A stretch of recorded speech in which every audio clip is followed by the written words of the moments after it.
মুবারক ঈদ মুবারক মুবারক ঈদ মুবারক মুবারক ঈদ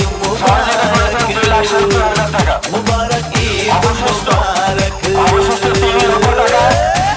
আমাদের অত্র ঈদগাহ মাঠের সম্মানিত সভাপতি মহোদয়ের বোন রেবেকা সুলতানা শিল্পী আমতলী ফার্মের মালিক,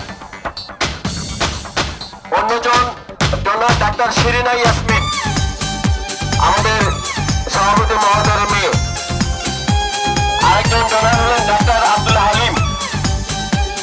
ডাক্তার আব্দুল হালিম উনি জামাই বগুড়া মোহাম্মদুল্লাহ হাসপাতালে উনি ডাক্তার হিসেবে নিয়োজিত, বর্তমানে কর্তব্যরত, অবশ্যই টাকা দিয়েছেন। चाहे वो हिंदू मुस्लिम सिख ईसाई